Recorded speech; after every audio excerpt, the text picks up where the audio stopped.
ကောင်မလေးကသူမရဲ့မိထွေးကင်ဆာခွဲစိတ်ကုသဖို့အတွက်ငွေသွားထုတ်ခဲ့ပေမဲ့ဘဏ်အကောင့်ထဲကငွေအားလုံးထုတ်ခံထားရတာကိုတွေ့လိုက်ရတယ်။အကြောင်းရင်းကတော့မိထွေးကသူမကိုယ်တိုင်ကင်ဆာဖြစ်တယ်ဆိုတာမသိဘဲကောင်မလေးကင်ဆာဖြစ်နေတယ်လို့ထင်နေခဲ့တာကြောင့်ကွယ်လွန်သွားရင်အကျွေးတွေပဲကြံခဲ့မှာကိုစိုးရိမ်ပြီးသမီးရဲ့ငွေအားလုံးကိုထုတ်ယူကသားရင်းစီလွှဲပေးလိုက်တယ်။သားရဲ့မိန်းမကအကောင့်ထဲမှာဒေါ်လာ1 သန်းကျော်ရှိနေတာကိုမြင်လိုက်ရတော့ဝမ်းသာအားရဖြစ်သွားခဲ့တယ်။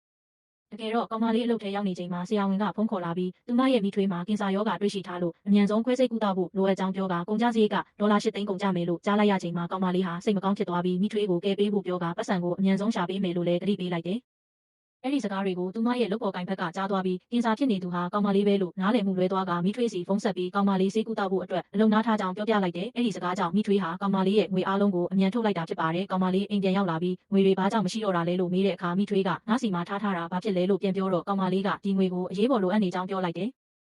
မောင်လေးကသူ့အတွက်အိမ်ဝယ်ဖို့မိခင်ကစီစဉ်ထားတယ်လို့ပြောလာတော့ကောင်မလေးကပတ်စံကိုအရင်ပြန်ပေးဖို့တောင်းပန်ခဲ့ပေမဲ့မောင်လေးရဲ့မိန်းမကအိမ်ဝယ်စာချုပ်လက်မှတ်ထိုးပြီးသွားပြီလို့ပြောလိုက်တယ်။ဒေါသထွက်နေတဲ့ကောင်မလေးကအခုမှဘာကြောင့်အိမ်ဝယ်ရတာလဲလို့မေးလိုက်တဲ့အခါမိထွေးကပါးရိုက်လိုက်ပြီးအခုလိုချိန်မှာဘာကြောင့်ကုသမှုခံယူဖို့ရွေးချယ်ရတာလဲလို့ပြန်မေးကသူမအတွက်ငွေတစ်ပြားမှအကုန်မခံနိုင်ဘူးလို့ပြောခဲ့တယ်။မောင်လေးကကင်ဆာလိုယောဂမျိုးကိုကုသနေလဲအလကားပဲလို့ပြောလိုက်ရာကောင်မလေးဟာဒေါသတကြီးပါးရိုက်ပစ်လိုက်တယ်။သူမကဖျားနာနေတဲ့သူတိုင်းကုသခွင့်ရှိကြောင်းနဲ့ပတ်စံကိုနောက်မှပြန်ရှာလို့ရပေမဲ့မိသားစုကိုတော့ဆုံးရှုံးလို့မရကြောင်းပြောပြခဲ့တယ်။